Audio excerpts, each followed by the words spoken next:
we're excited about doing some things that we didn't have the time to do previously. So this is an exciting day for us. A lot of young guys. I can't say that I can't remember ever having this many young guys, but I can say we got a lot of young guys, and it will be fun to watch the maturation process, and it will begin today when we start our scrimmage in a couple hours and just see how the guys react in those situations as opposed to just batting practice and tee drill stuff that we've done. But I'm along with the staff, very upbeat about the prospects of this club, but it's a long season. It's a lot of baseball left to learn, and certainly we're a long way from beginning the season, but it's still an exciting time for us. Do you think about it being the last time for you? Every time you do something new this year, it's the last time you're doing it? Well, I have to say yes.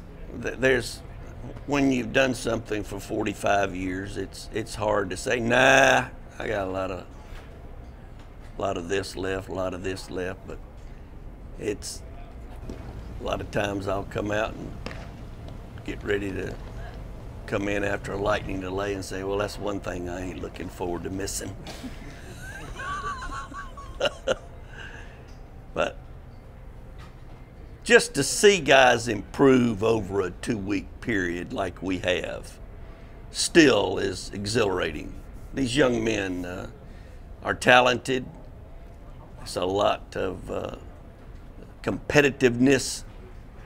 A couple of guys moving to new positions, seeing leadership hopefully coming to fruition, but there's still a long way to go in that area.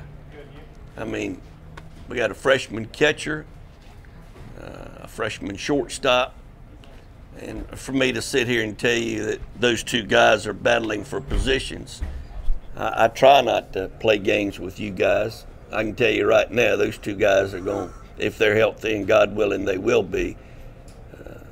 Matt Nelson will be our catcher. I call him Nandy because I had a Nandy 25 years ago, but Nander DeSantis he's a good-looking shortstop. But anyway, just looking at the ball club, a lot of improvement is left.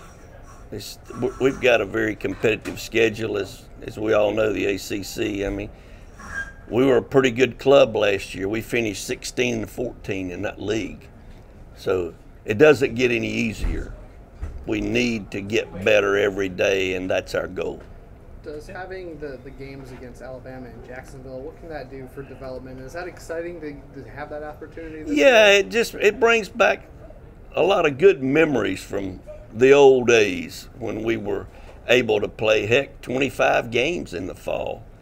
And now just to be able to play 2 means so much, because you care who wins because we're competitors, but we're not going to leave a guy in the ball game to play center field in the 6th inning when he's had 3 at-bats, and we got another guy we want to give some time to and leave him out there instead of giving the other guy a chance.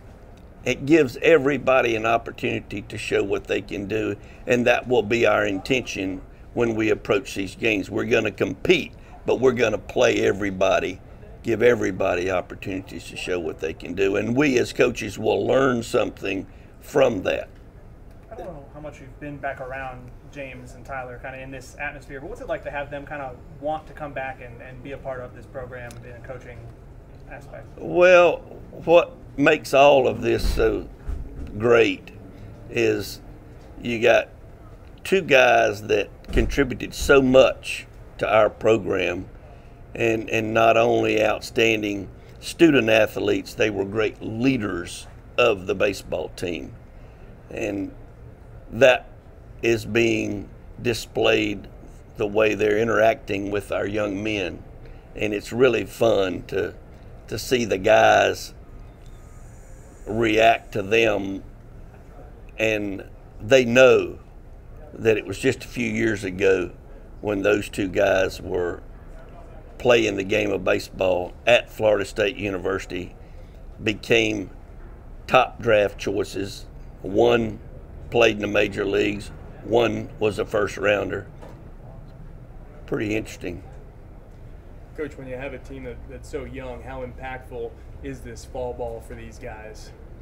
I think the fact that we will be able to play those additional games will add a lot, because their heart will be palpitating a little different than it is when we're out here playing against each other, or even when we're playing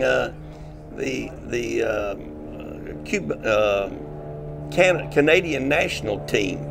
That's great. It doesn't count. It's not one of the two, but it won't mean nearly as much as when we're playing Jacksonville or Alabama, because both of those programs are extremely competitive, and our guys, the young guys, have never played against a Division I school before. So that will be an eye-opening experience for them, and we plan to start a lot of the young guys against those teams. Coach, the decision to make this your last go-around, how can you make that decision? How did you make the decision, and I guess how easy or hard was it for you to come to that conclusion? Well, when Stan Wilcox was here, I had gone in the year before and we had talked it over, and basically it was arrived at that I thought it was best for me to go ahead and get out after the 18 season, and this was 6 months before the season started.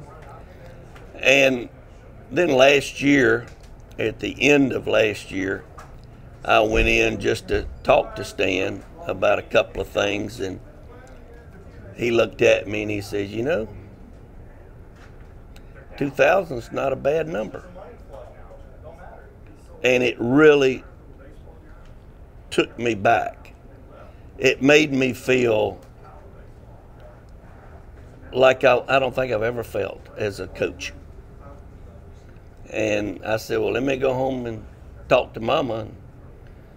I thought after 5 seconds she would never make up her mind. I think it was 8 seconds.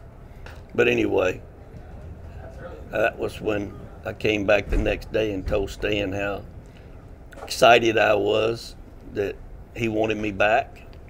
And we both looked at each other and kind of shook our heads like, that's it, one more.